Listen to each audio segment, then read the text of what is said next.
दीपावली का त्योहार मनाने दीपराज प्यारे शिव बाबा के साथ मनाने के लिए अपने ही घर में पधारे हैं।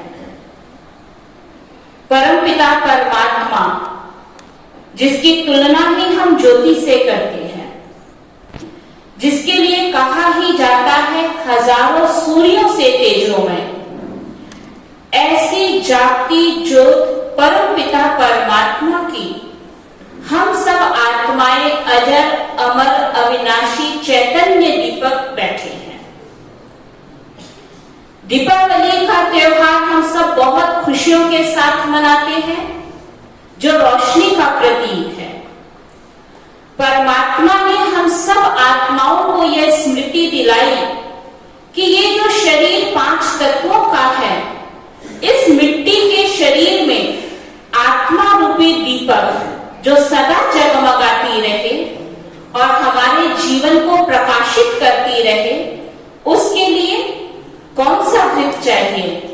ज्ञान का घृत। जब हमारे जीवन में ज्ञान होगा तो हमारा जीवन मूल्यवान बन जाएगा, गुणवान बन जाएगा, धन धान्य से संपन्न हो जाएगा। इसलिए विशेष दीपावली पर माँ सरस्वती की वंदना करते हैं, माँ लक्ष्मी का आवाहन करते हैं।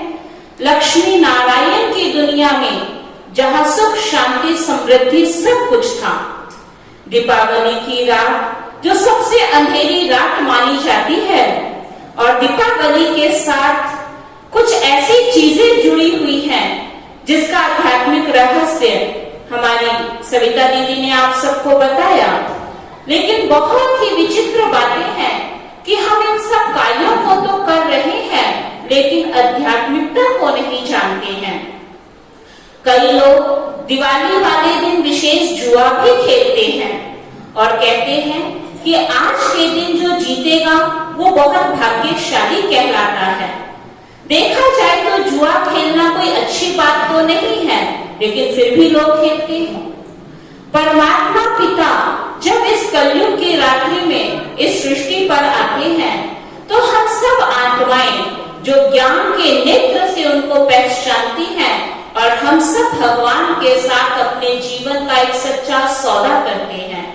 जिस प्रकार जुए में व्यक्ति अपना संपूर्ण धन समर्पित कर देता है अपनी जीत के लिए, इसी प्रकार इस कलयुग के अंतिम समय में जहां एक ओर हम देख रहे हैं कि दुख अशांति पाप के बादल चारों ओर मंडरा रहे हैं, और ऐसे समय पे जिन आत्माओं ने उन परम शक्ति परमात्मा को पहचाना है और अपने जीवन को अर्थात अपने जीवन के तन मन धन को भगवान के ईश्वरीय कार्य में लगाती हैं, वो एक जन्म के लिए नहीं लेकिन 21 जन्मों के लिए सदा सदा के लिए उनकी जीत हो जाती है। तो कोई फूल जुआ तो नहीं खेलते हैं, लेकिन तन मन धन ईश्वर पर समर्पित करके सदा सदा की बाजी जीत लेते हैं। तो भगवान जो इस सृष्टि का रचयिता है, जो हम सब आत्माओं का पिता है, वह इस सृष्टि पर आकर इस कलयुग के अंधकार को मिटाकर वो खुशियों का सवेरा लेकर आ रहा है, जिसको स्वर्णिम सवेरा कहा जाता है। इस पापमयी दुनिया को पुण्य की दुनिया, स्वर्ग की दुनिया बना रहा है। इसलिए पहले रावण को जलाना, फिर दिवाली मनाना होता है। तो जब दशहरा करते हैं तो बहुत विधि पूर्वक हम रावण को देखते हैं कि किस प्रकार उसको राम के साथ युद्ध दिखाया, और युद्ध में पूरी विधि के साथ जब रावण मर जाता है तो उसके 20 दिन के बाद फिर सब खुशियों के साथ दिवाली का त्योहार मनाते हैं। बहुत थोड़ा सा टाइम पीरियड दिखाया गया, माना इस सृष्टि के परिवर्तन में कोई लंबा टाइम नहीं होता है। जैसे ही सृष्टि का परिवर्तन होगा और इस सृष्टि पे दुखों के बाद सुख की दुनिया आने वाली है।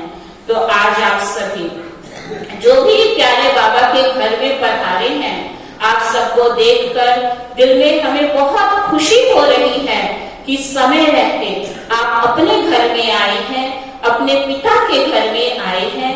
ये एक आत्मा का पिता नहीं, संसार की समस्त आत्माओं का पिता है।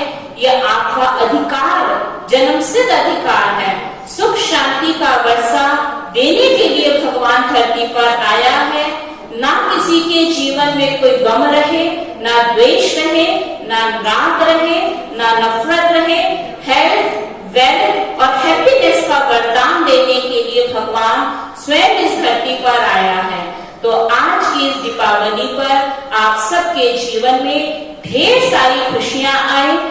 जहां खुशी होगी वहां सुख भी होगा, शांति भी होगी, धन धान्य भी होगा और माँ लक्ष्मी का केवल आवाहन करने की आवश्यकता नहीं पड़ेगी, लेकिन आपका जीवन ही नर अर्थात नारायण और नारी अर्थात श्री लक्ष्मी समान बन जाएंगे।